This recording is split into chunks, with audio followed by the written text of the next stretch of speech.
BJP నాయకులు నిజంగా రామ భక్తులైతే ఎన్నికల కమిషన్ ద్వారా ఓటర్ల లిస్టును బయటపెట్టాలని మంత్రి సీతక్క సవాల్ విసిరారు.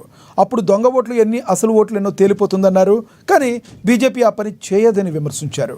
పార్లమెంట్ ఆవరణలో రాహుల్ గాంధీ, కాంగ్రెస్ నేతల అరెస్టును మంత్రి సీతక్క ఖండించారు. బీజేపీపై నిప్పులు చెరిగారు. రామరాజ్యం అంటే దొంగ ఓట్లతో దొడ్డిదారిన అధికారంలోకి రావడమా అని ప్రశ్నించారు.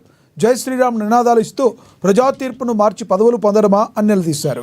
ప్రజా తీర్పును దొంగిలించి బీజేపీ దొడ్డిదారిన అధికారంలోకి వచ్చిందని ఆరోపించారు. రాహుల్ గాంధీ ఆధారాలతో సహా బయటపెడితే బీజేపీ తట్టుకోలేకపోతుందని, అణచివేతలను ఆయుధంగా ఎంచుకుని అరెస్టులను చేస్తుందని మండిపడ్డారు మంత్రి సీతక్క.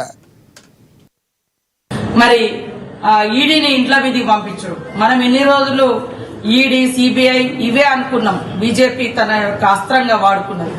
ఈ రోజు చూస్తే ఎన్నికల కమిషన్ యొక్క మరి విధానం ఏందో కూడా బయట పెట్టడం జరిగింది. అంటే అధికారాన్ని రాబట్టుకోవడం కోసం, దొంగ ఓట్లను వేయించుకోవడం కోసం ఈ రోజు ఎలక్షన్ కమిషన్ కూడా వాడుకుంటున్న తీరు ఏంటిదనేది రాహుల్ గాంధీ గారు స్పష్టం చేశారు. అదేవిధంగా అంటే స్పష్టంగా రాజకీయ నాయకులు మరి ప్రశ్నిస్తే ఇవాళ మాట్లాడి ఇది తప్పు చేసిరని ఆధారాలతో బయట పెడితే ఒక దిక్కు భయపెట్టడం కోసం ఈడీ, సిబిఐలను పంపిస్తా ఉన్నారు. ఇంకొక దిక్కు ఓటర్లది ఇట్లా జరుగుతుంది, ఎన్నికల ప్రక్రియలో ఓటు హక్కు అనేది ఒక ప్రజాస్వామిక వ్యవస్థను కాపాడేటువంటి రైట్, దాన్ని ఎవరు కాలరాయొద్దు అని మాట్లాడితే ఇవాళ మరి ఇంకొక దిక్కు అరెస్టులు చేస్తా ఉన్నారు. అందుకనే ప్రజలారా ఆలోచించండి.